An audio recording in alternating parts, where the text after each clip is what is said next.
Okay, we are live. So, welcome, guys, and welcome, Pete. We are on the third episode or chat conversation around mental health and really helping men, open up the conversation about what their experiences have been.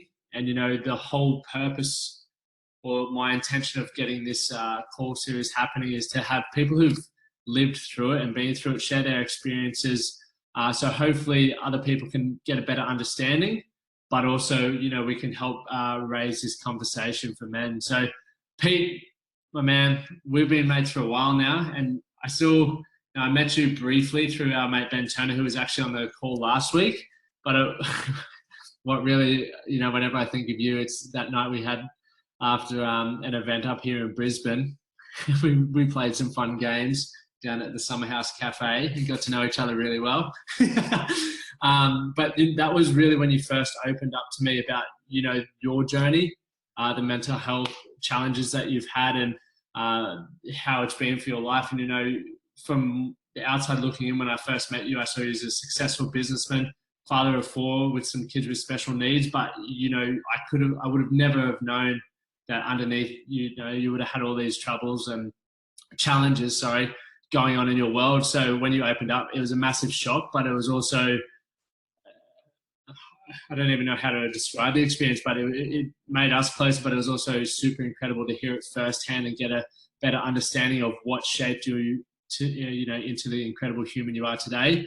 And I'm super excited to have you on the call to share your experience and story with other people. And just, I guess, we don't need disclaimers, but I guess this is just your experience and story. There's no, obviously, advice. So if you are, experiencing depression or you feel like you may be sad, depression or anxiety or bipolar, seek professional help.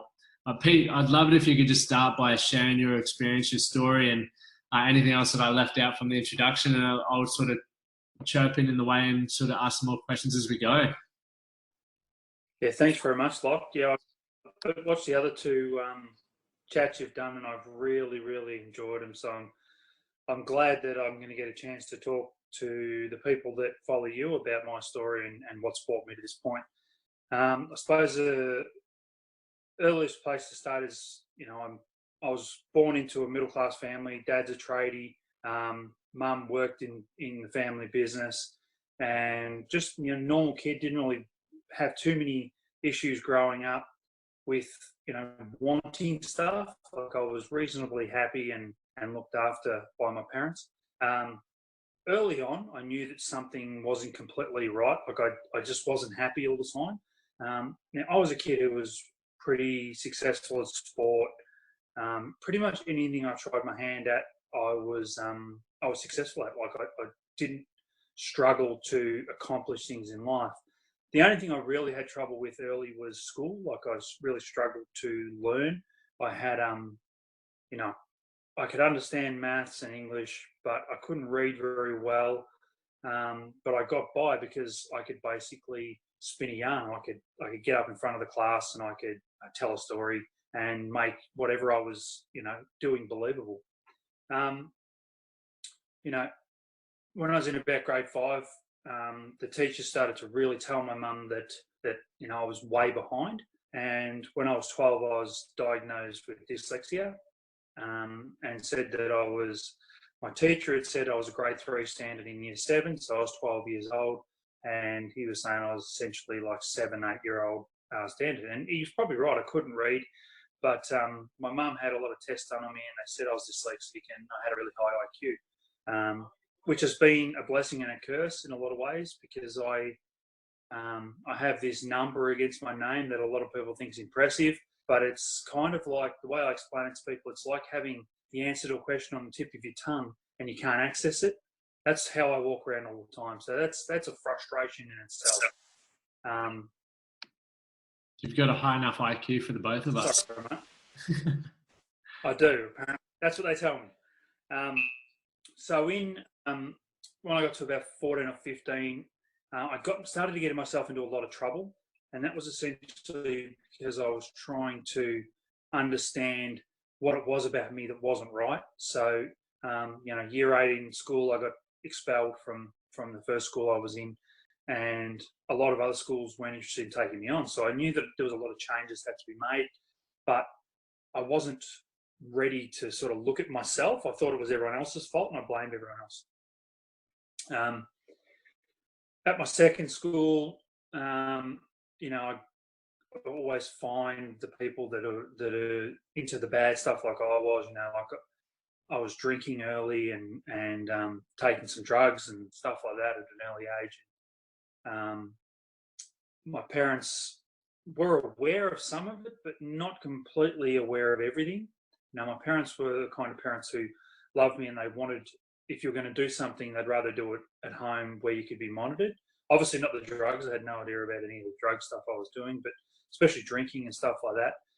And basically the reason I was doing that stuff was to mask the feeling of uncomfortableness that I couldn't get my head around. Getting in a lot of fights with a lot of kids. And, my dad was the typical macho Aussie. I saw him in more than one fight when I was a kid.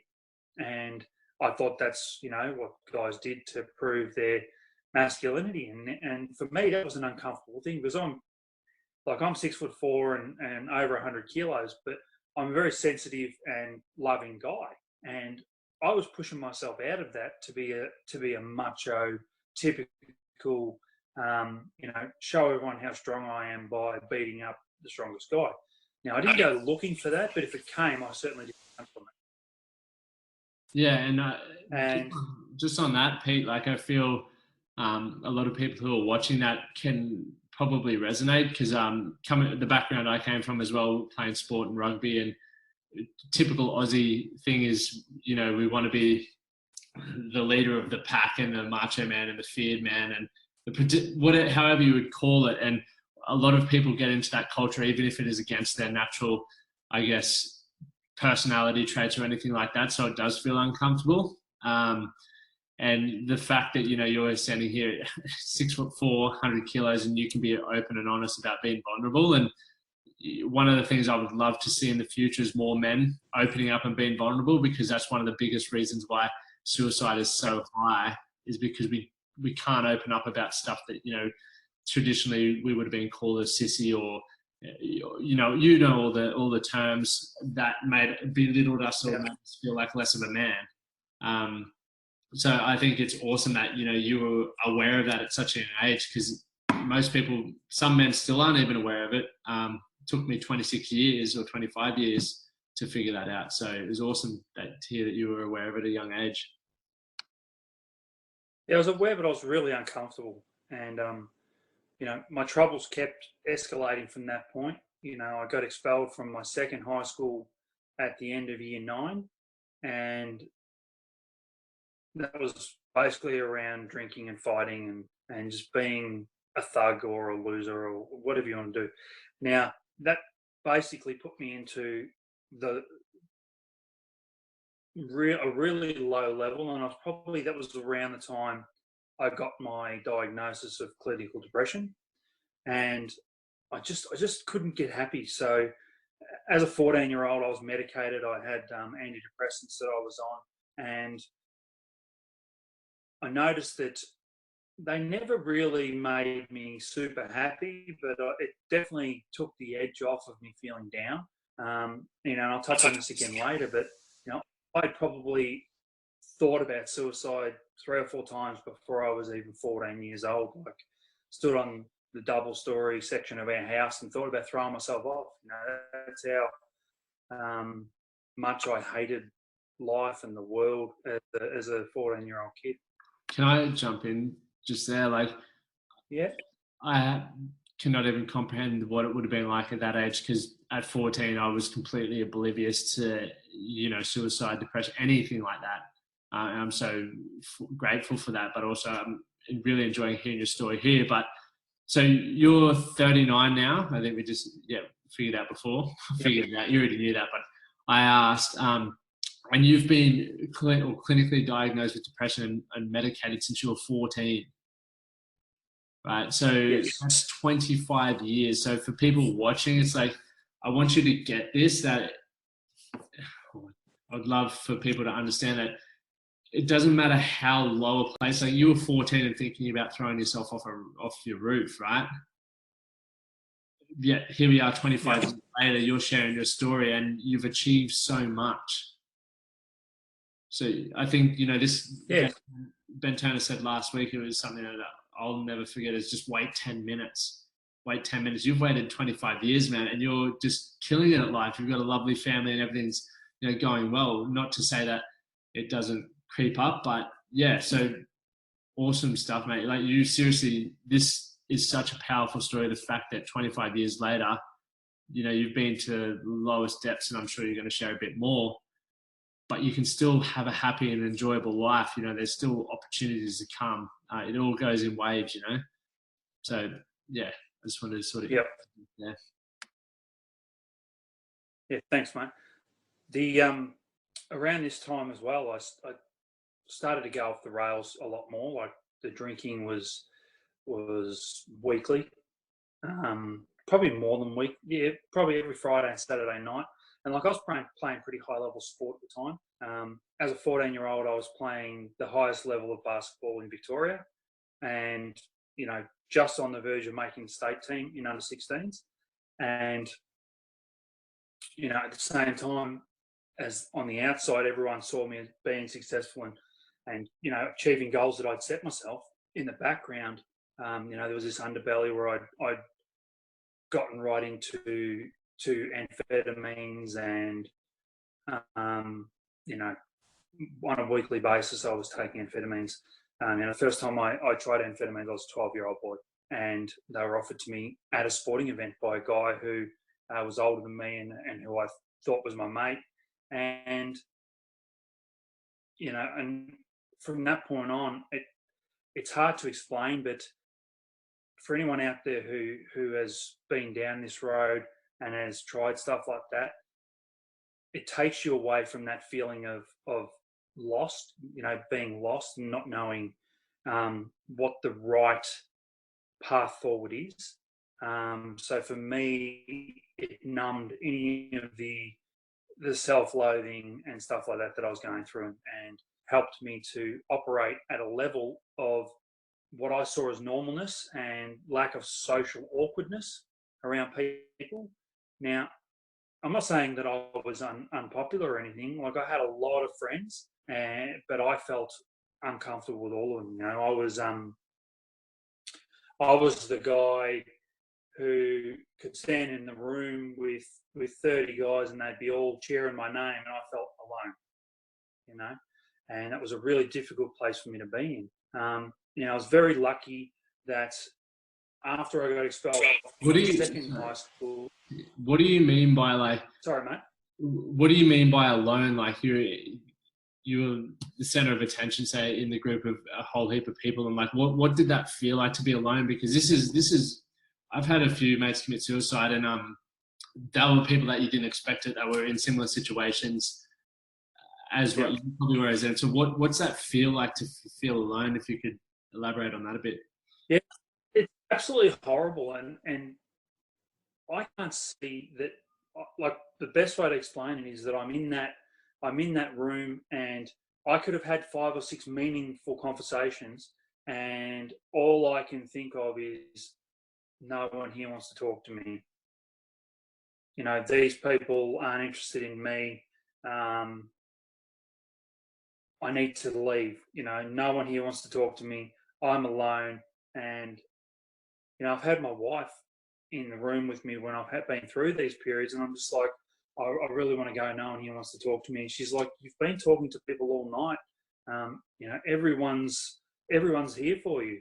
And I can't see it, mate. And I just feel like all the walls are closing in on me, and everyone else is around sort of saying to each other, why is he even here? That's the kind of place that I get to, the deep, dark place where everyone is, there for me and talking to me, but I just can't hear it. Yeah, it's a very difficult place to get to and to come back from. So when you were going through that, how would you have personally, I'm not saying this is how everyone would like it, have have to approach you, but how would you have liked people to approach you to make you feel like, you know, you were heard and you were wanting to be, you were accepted and people wanted you there? Like how was there a way that could have been possible? That's a really, really good question, Locke. And the thing is that, in all honesty, I probably wouldn't have noticed at that time. How I would like people to have approached me and to have really worked through those things with me is that most of them, and I guarantee you, 99% of them weren't aware. And we go through life only giving people, you know, a certain smidge of our attention, and we don't know what's going on in the background behind that. So the easiest thing for me, and the way that I know someone's connecting with me, is you know, maybe a touch on the arm when I'm talking to them, or you know, really getting into a deep and meaningful conversation, or a lengthy conversation where you actually go back and forth a couple of times and make sure that I'm actually, for me, it would be to make sure I was actually engaging in the conversation. Because so many times people would talk to me, and inside my head, I was doing head miles and things were going on, and I was catastrophizing everything in my head and not conversing with these people. And they're probably thinking, "Geez, he's rude. You know what's going on with him?" And they're trying to be genuine, but I'm doing too many head miles to even understand that they're talking to me. Does that make sense? 100%. So I'm just gonna, I guess from an outside point of view, like if we could help, I guess, keep you or keep just it, and this is probably goes back to just general good conversational skills, keeping someone engaged, using their name, and just checking in to see that they're, you know, see that you're following, so that if you are, you know, inside your head, we can keep pulling you out of that space and, you know, engaging you, and hopefully that can sort of slow the running, you know, the head miles down, as you call it, to keep you engaged. yeah, Yeah. yep. And I think it's just authentic, being authentic with the people you're talking to, taking a second out of, because for me, you know, I wouldn't be surprised if I'm ADHD as well, because I have trouble focusing for long periods of time. And I Yes, think all of that us. the society that we're breeding at the moment, you know, it's such instant gratification that we don't focus for long periods of time on one thing. We tend to be looking to jump to the next thing before we've even taken in and really appreciated the conversation that we're having with the person right in front of us. I I was terrible for that. agree 100% on that. Like people, you know, are medicating ADHD and treating it like it's a disease. But to me personally, and this is just my opinion, I just think ADHD is highly functional people just still trying to find what they're interested in. Now, if you put I agree with that. if you put me in front of something that doesn't interest me, I'm going to be looking all over the joint because I feel like I've got ADHD. You know, my attention's all over the place. But when I find something that I connect with, you can't you can't steal my attention. And I feel it's just people getting, you know, a lot of people are just not getting allowed to find what that thing is for them, you know, before being told off. Yeah, yeah, no, I agree, mate. I agree completely. So, yeah, around that time, I'll go back to my story. Around that time, I started at my third high school, and it was really interesting because I started at this school. It was the only reason I got into this school was basically because if you could afford to go there, they were pretty much taking anyone at the time. And my parents, you know, dug deep and found the money because they wanted me to get some education, because I certainly didn't want to grow up and be a plumber like my dad, which is what I ended up being. And so from that point, you know, went to this new school, and they took a completely different view on education. So like you just said, you know, being interested in things takes you away from that, you know, always looking for the next thing. So they found a way of connecting with me that I'd never found before.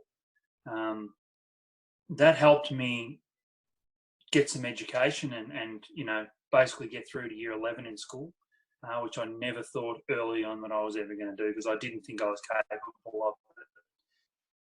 And it also gave me the wonderful thing of introducing me to my wife. You know, so I was 15 years old in year and started dating my wife, or my girlfriend, now my wife.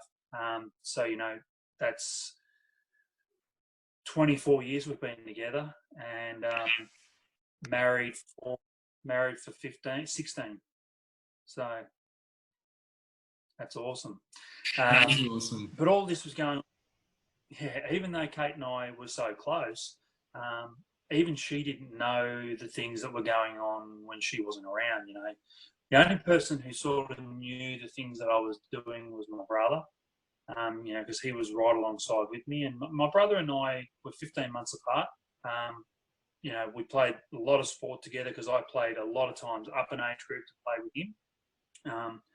And so I was playing in my own age group and in his age group in basketball and football, and just absolutely loving the challenge.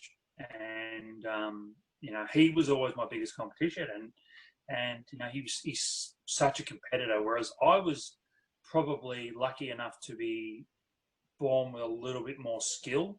He is the worker, like he knew how to take a little bit less and work hard through it. And I probably got lazy because things came to me a little bit easier.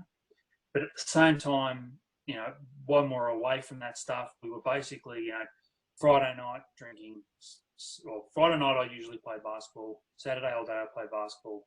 But all night Saturday night, we'd be drinking. Sunday night sometimes then, because that was when we were playing footy on Sundays in those early days. And we're taking a lot of drugs. My brother at that time was going to trade school in the city, and he'd bring home different drugs because he was he was 15, 16, and he was in trade school with guys who were 21, 24, and it's really introduced him to a lot of different things. My brother and I were very different. Like I was really lost, and even successful things that I did, I couldn't find the enjoyment in. And a lot of that reason was, especially with basketball, was my father. He came to one basketball game that I can ever remember, and that was the Victorian State Championship under 16s. My dad came to that game, and and of course that meant the world to me. Now, I'm not saying my dad was a bad guy. My dad was really busy. He worked 7 days a week. Left before we got up, got home just before we went to bed. Basically got home, had his tea, and went to bed again. Like, the guy worked really hard. But like I said earlier, he was that typical macho Aussie, and he gave me a lot of tough love that I benefited from, yes, he smacked me, and yes, I deserved it, but that wasn't the thing that hurt me. The thing that hurt me was that I just wanted to know that he loved me, and I'm sitting here, a 39-year-old man, and I still don't think my father loves me. I've had family members tell me, I've had friends tell me, come up to me and say, "Why doesn't your father like you?" And I don't know the answer to that. It's something that's plagued me for a long time, and a lot of my issues have come from that.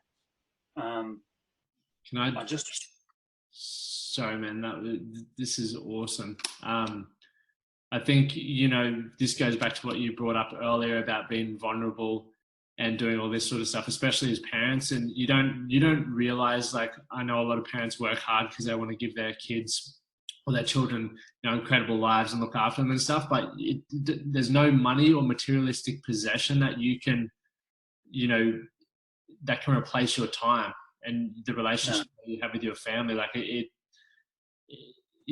means shit. So yeah, this is exactly touching on that point on just how much it can affect someone. So think about that when you're going off to work and doing stuff like that. Just, are you leaving the people that you love most, letting them know that you do love them?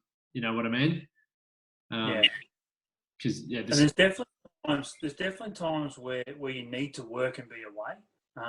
I think that the way to make that up, and it's something I need to work on every day, is when you're with your kids, be with your kids. Don't have your head stuck in your phone. You know, so I ended up making my way through to the end of year 11. And, I was pretty lucky. I started school at 4, so I finished year 11 and I was 16. And I started doing an IT course. I wanted to get into IT. It was something that really interested me. But being that I had no VCE, I couldn't get into the courses that that really interested me. So, of course, I had to take the backward step and go into a course that I would say was well beneath my skill level. And I found that I could go to TAFE one day a week and still pass, which was the worst thing that could possibly happen for me because it gave me a heap of free time to really get into a place where I didn't want to leave the house during the day. And if I had to leave the house because my parents would know that I wasn't going to TAFE, then I'd literally go and I found a cheap cinema. I'd go and sit in the cinemas every day for a couple of hours and cost me $4. And, that's one of the things that I've used through my life to escape from what I don't like is movies too, because I can get 2 hours of freedom away from what is going on in my head, 2-3 hours by watching a movie. And that was one of the things I used. My dad found out that's what I was doing, and he basically said to me, "You're leaving TAFE and you're coming to start an apprenticeship." And I thought about fighting him on that. Then I thought, you know what, I don't really like what I'm doing. Some money would be nice, so I started my apprenticeship, and found as soon as I started making money, I found something that made me happy. I never thought that, I never liked plumbing or roofing in particular, but I liked money. And I found out that, if I worked and then worked Saturdays, I could make more money. And at that point in my life, that just went into drinking and taking drugs on weekends. And that was all good for me because it covered up the hatred I had inside for myself. And it was probably, in hindsight, it was some of the years that I look back on with the fondest memories, because I had a good group of guys I was working with. A lot of them were guys I'd grown up with. And, we worked really hard and then we played really hard. And that sort of went from the period of being, 17 to 26. And around that time, on the surface, everyone would have seen me go from incompetent in a business sense to, at 19, I started contracting for my dad. He let me finish my apprenticeship as a subcontractor. So I was making, as a 19-year-old, mate, I was making probably $4.5 grand a week, and I was spending probably $6.5 grand a week. I just was spending money like it didn't matter, because I thought that I'd just make it back on Monday. Like it didn't matter if I went out and spent $600 on booze or drugs or whatever on a Friday or Saturday night, because come the Monday morning, I had the ability to make all that money again. So, as a 20-year-old, things were getting pretty serious with Kate and I, and we were talking about marriage and family and all that sort of stuff. Like I always knew I wanted to have a family early. I wanted to have kids young, and work was one way of hiding what was going on. The other way was, was with Kate and with our family. Now, I had a really, really good way of putting on a mask that made people think that I was doing really well on the outside. Like I could present really well, and then in my quiet moments away from everyone else, I'd fall apart. And I was so confused about life. Externally, I had everything that you would think you'd want to have as a young kid. Beautiful, beautiful partner. I had possessions, everything you can think of. I had cars, I had houses. I had a work truck that cost me, 50, 60 grand. And a lot of people used to say to me that I made it look easy, but none of it was enough for what was sort of happening to me personally underneath. And the only way I knew at the time to cover up the hole inside me and the desperation for fitting in was to take more drugs and to drink a lot more alcohol. And around the time I got to about 24, 25, I'd gone from taking drugs and drinking one day a week to drinking every night on the way home from the job, and probably taking drugs 3-4 times a week. And then I got to a point in life where I was about 28, and it was so painful to stop taking things and drinking and taking drugs that it was easier to just take it every day.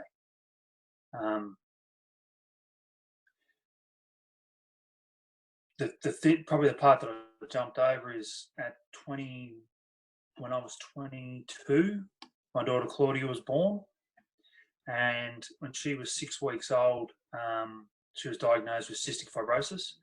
Now, cystic fibrosis, Ben touched on a little bit in the last chat. It's a degenerative lung and digestive system disease, and when she was diagnosed, we were told that 21 was the expected life expectancy for her. And looking at this beautiful young girl and realizing that, there's nothing we could do, that we were going to see our child die, probably started me into the process where, not knowingly, but I was going a lot harder at everything. I said before that a father should spend the time with their kids, actually with them. I certainly was not doing that.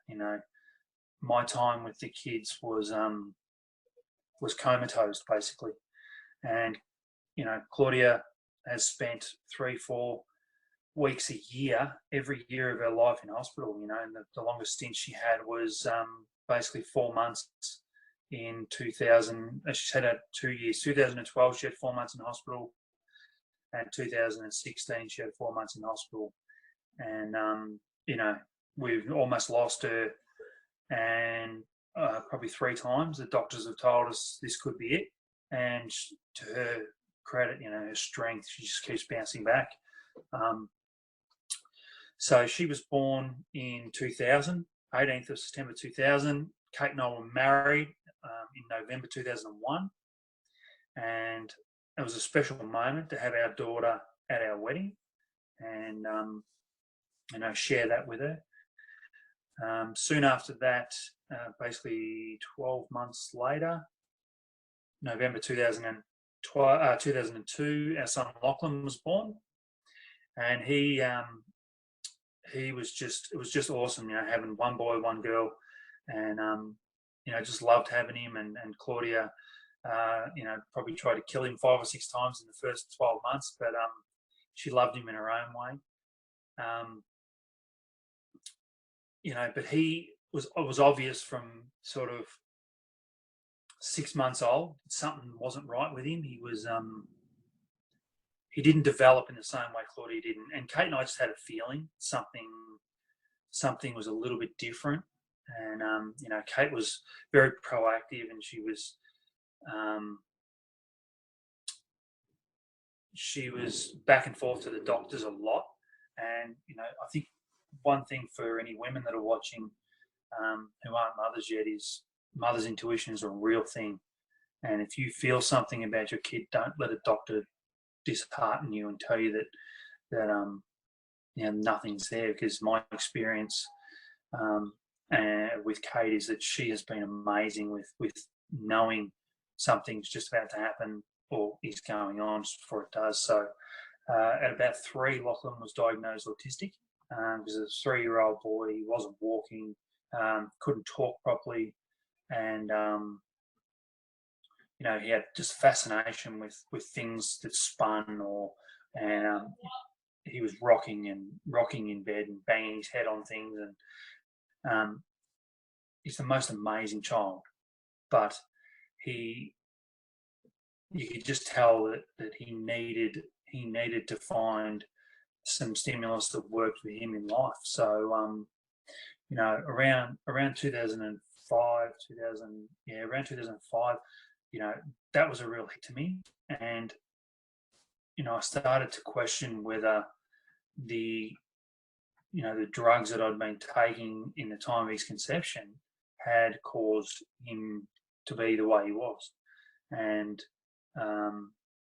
I carried that for a long time, and I've had to have doctors actually tell me medically that wasn't the case so that I could help myself move past it.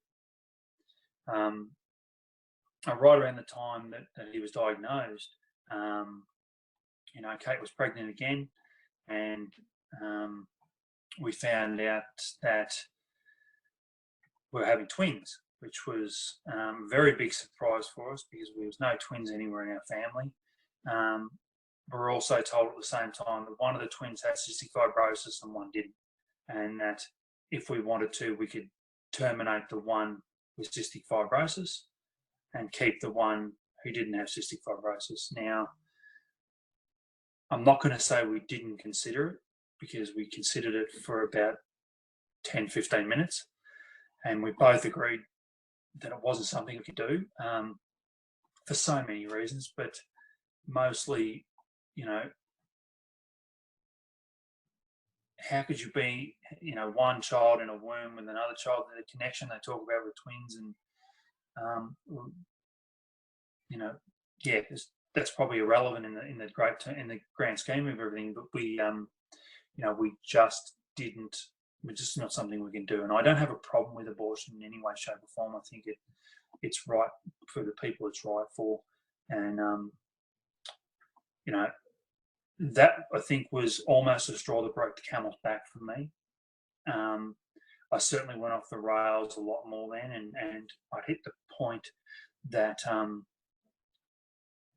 the drug use and the drinking and the depression had affected my ability to go to work. I didn't want to get out of bed in the morning, and if I did, it was so that I could go and score and do whatever I needed to do.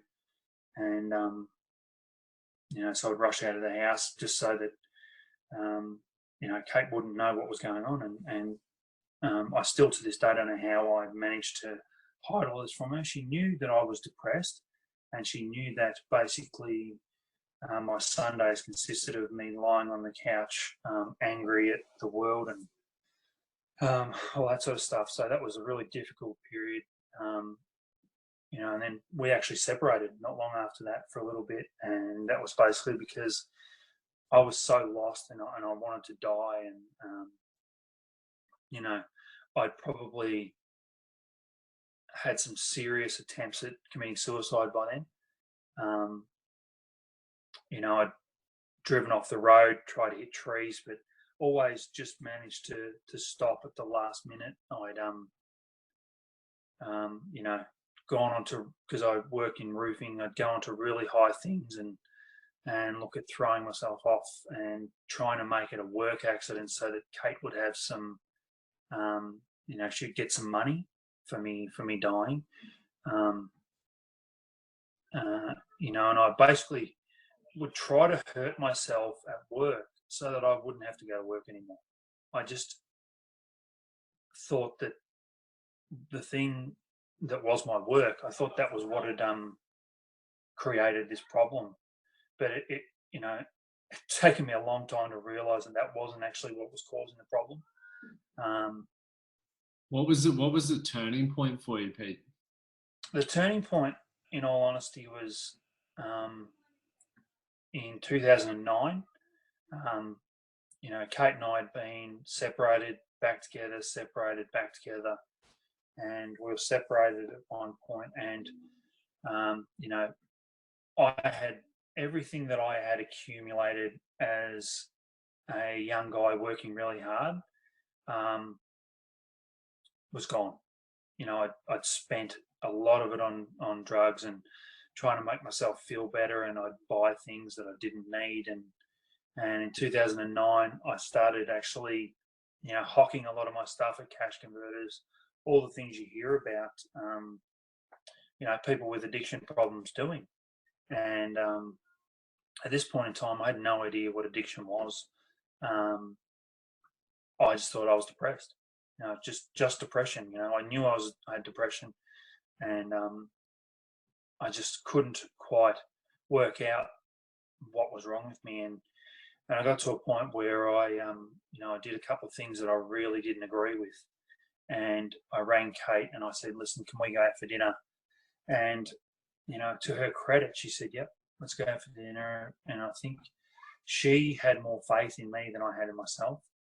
And, we had dinner and I broke down and I cried and I asked her for help. And I just said, listen, I can't stop taking drugs. It's become everything in my life. I can't stop. And I said to her, the depression and the drugs, I used to use the drugs to mask the depression, and now the depression is just constant. There's no up and down waves. It's just a constant down, and it's getting deeper and deeper. And I said, I need help. And, she said to me, come home with me. So I went home and she helped me lock myself in this bedroom that I'm sitting in now. And the kids were downstairs, and I detoxed for 7 days in the house while she got me into a rehab. So that was definitely the turning point for me. She is an incredible woman. She certainly is, mate. That is epic. Yeah. And I went into rehab, and as I said, when I walked into rehab, I didn't know, to me, an alcoholic was a guy you see on a park bench with a bottle of alcohol in a paper bag, and a drug addict was the guy trying to buy your spare change at the train station. But I walked in there and I found that those people were just like me, people that had problems and issues in their life, and their way of dealing with those issues was to take a substance that helped you numb the pain from what you were feeling in reality. Yeah. First of all, I was just going to say, like, it's awesome that you got to that point where you reached out for help, to know that there's someone around you, and then secondly to your amazing wife Kate, that I can't even imagine how hard that period of her life or your guys' life together would have been, to ultimately have the person that she loves most sort of resisting and not really understanding what you were going through, to still be there, at that that time where you were ready to reach out. You know what I mean? Like, it's easy to cut, or it's not always easy, but people do cut people off, and to say whether it's the wrong or right decision, I have no idea. Everyone's situation is different, but the fact she was still there for you, man, that is incredible. What an incredible woman. And again, that was to the everyone around her was telling her that she needed to cut me loose, because I'd done everything that you could possibly do to harm her, other than physically. I never physically touched her, but spiritually and emotionally, I was breaking her in every way that you could possibly think of. And I don't know whether there's a God out there, but I thank someone every day that she stuck around, and she had enough love and faith in me to help me through.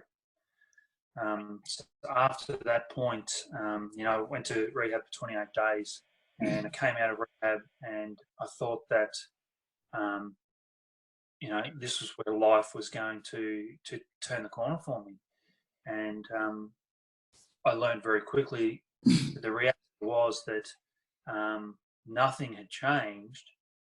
The only thing that had changed is that I lost my medication that I was using to deal with it. So the only way I can explain, and I normally explain this to people when I have conversation with them about it, is it's like stripping a nerve bare, and then it's almost like when you got a toothache, and every time something touches that, the pain is excruciating. It's like that, but all over your body. So everything I encountered, like even from noise to the kids, constantly at me. I didn't know how to deal with it, because I wasn't numbed and medicated from that experience. I stayed clean for about 6 months, and it got to Christmas, and in my wisdom, I decided at that point that I never had a problem with drinking. So, I was going to start having a couple of drinks. And the thing that I know now that I didn't know then is that I hadn't done any work on me. I hadn't tried to find the cause of why I did what I did.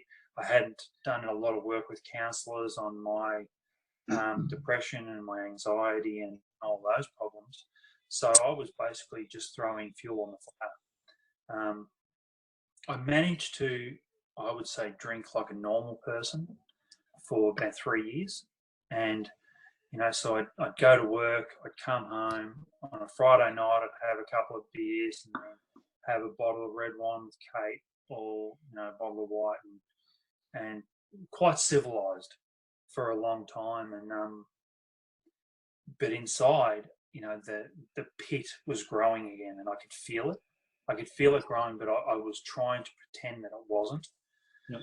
And I went to a counsellor, and he basically said to me that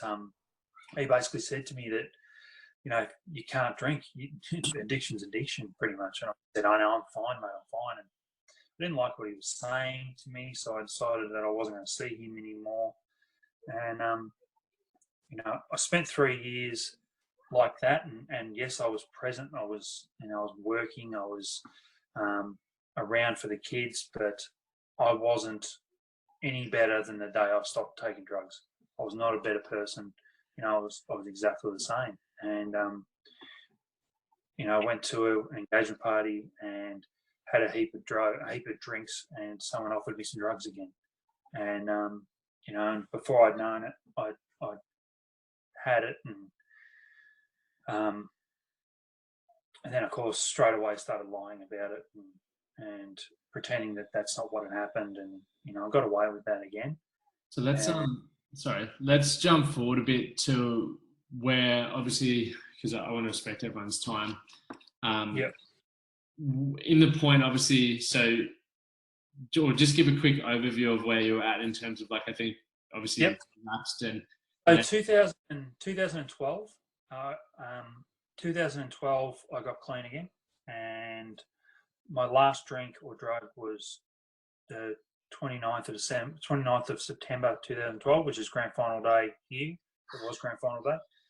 Haven't touched a single substance since, and I'm very reluctant to even have Panadol. I've been working very closely with a psychiatrist and a psychologist, and my life has gone ahead in leaps and bounds. I work on myself. I found that for me to get to the depth of why I was the way I was, essentially it was that I didn't think I was good enough, that I hated myself and I thought I deserved to die, I hit a point, I think it was around 2014, where I had attempted to hang myself in my dad's factory so that he would have to find me. And, I used an overhead crane, and I was probably 3 foot off the ground dangling by my neck. And I realized at that point I actually didn't want to die. And I got the biggest scare that I actually wasn't going to be able to save myself. And I don't think even Kate knows how close I came to actually dying that day. And, so I got out of that, and I just thought, I need to find a way to not let this be the rest of my life. I can't, because I thought that getting clean and working on myself was going to fix all the problems, but it didn't. And basically, by finding the answer, it was almost like finding the key for me.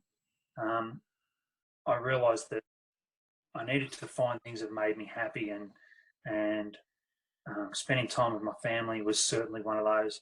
And I just went on a search. So personal development became my new drug of choice. Now I've done every sort of personal development thing you can find. Like I drove around for 6 months with Tony Robbins playing in my car like non-stop, just so I could try and, you know, find the way. And it's a constant development thing. Like I'm still developing and finding things every day.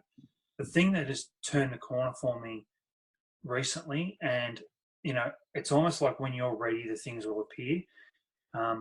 I got to the end of the year last year, and I was 137 kilos, and I just felt terrible, even though you know, I was doing all the things that I thought were right. I just thought, you know what, I can't live like this. I was uncomfortable, I was unhappy, and I thought, okay, I need to start thinking about nutrition. You know, what sort of stuff's really good for me, and I've tried it. You know, I've tried a couple of different things, but for me, physical exercise, getting active again, has been a big part of it. But nutrition over everything has been the key for me. You know, because I would eat stuff and then I'd be hungry 20 minutes later, because I was filling myself full of just the wrong stuff. And I don't think I can explain the mental clarity that, you know, some of the different things that I've tried, natural, you know, just eating the right foods and not filling myself full of the wrong stuff. It turned on something in my brain, and my brain decided that, you know, we can actually do stuff. You know, my focus became better. This is just from food, not from anything else. My life has turned such a big corner, and I'm just, you know, every day I'm a better person than I was the day before, and that's pretty much my life goal now, is to constantly improve every day. So I'm a better version of the person I was the day before. Now, I'd like to say that I do that every day, but I don't. You know, I probably accomplish it, you know, 85, 90% of the time. Some days still, you know, life gets me down. You know, Claudia got really sick at the start of this year, and she was in hospital for a large period of time, and you know, I let that drag me down again. And I honestly didn't think that. I thought that was where she was going to spend the rest of her life, you know. And I look at her; she's so balanced and happy to just be whatever. And I thought, what have I got to be upset about, you know? I've learned so much from that kid that teaches me strength. And there's so many other people that I've met around who are just such positive people, and who love me and care for me. And Ben Turner's certainly one of those. You know, he's come and helped me in some deep, dark times. And you know, being connected to people like yourself, and you know, having that interest in sort of what you're doing, and you know, having a something to aim for. You know, your fitness is something that I certainly aspire to, and you know, I'm a fair way off, but you know, I'm a bit insane. I get up every morning at 4:30 and go to the gym, and you know, I'm really happy. I'm really happy, and you know, I've gained more in the last 4 or 5 years, mentally and spiritually, than I did in the previous 35. And the relationship I've got with my children and my wife now, is at the point where I actually wouldn't change anything I've done. You know, I've done some horrible things, and been through things that most people, you know, most people wouldn't wish on themselves. But I wouldn't be the person I am today without that hardship. And to find myself in the depths of the horrible stuff that was going on in the world, or in my life, you know, I'm thankful. I'm really thankful, mate. 100%. And I think, you know, everyone has their own journey, and no one can experience the same thing as someone else. We can, you know, kind of get it. But when I first met you, like I said, I never would have expected any of that when you started opening up about that. I mean, when we were caught up back in March, you know, you had a great circle of influence around you. So what I suggest to people is take a look at the people you're hanging out with. Are they uplifting and positive and pushing you forward, or are they, dragging you down, making you feel like you don't have much self-worth? So start thinking about that. But then, you're a machine. Like getting up at 4:30 every day. You just got off a 20-kilometer bike ride before this call. You're constantly striving to be better in all aspects of your life. And that's what I really love about you, is because it doesn't matter whether you're training to be an Olympian or whatever. I just think that everyone should be striving to be better. And it doesn't matter whether it's a little bit or a lot. It's just like every day, get excited about that. And yeah, you're the perfect example. And the fact that, you were first clinically diagnosed 25 years ago and you're here kicking ass after everything that you've been through, that's incredible. Thanks, mate. Like seriously, you're incredible, man. Like this story is so powerful, and there's so many people that, won't know what it's like to go, but there's probably a shitload of men especially that can relate to what you've been through. And it's like, you're that person to show that, hey, doesn't matter, what you've done, you can come back from that and own it. I'm pumped. Yeah, no, I think that so many of us go through things in life, and we hide from the reality. I think we need to sometimes own up to our feelings and be more open, because if we're all hiding from it, then we can't help each other. So that's why it was important for me to jump on with you and talk about it, because, men, we have a habit, man, of locking up and keeping it inside because we don't think anyone else is going through the same thing. And my experience is that there's a lot of men out there that are struggling to find connection with anything in the world because they're just so lost, and they just don't think anyone else is going to care. And I certainly was one of those people. I didn't think anyone else was going to care. But I found that, opening up, like it's being vulnerable and opening up to people has been a godsend for me. And, finding people to care and want to help. Awesome, man. Well, once again, I really appreciate you jumping on and opening up and sharing that, because I know a lot of people are going to be inspired to be better, and understand that anyone, if the drive and desire is there, 25 years later you could be here as well. So thanks, heaps, Pete. Thank you for listening to the Man That Can Project podcast.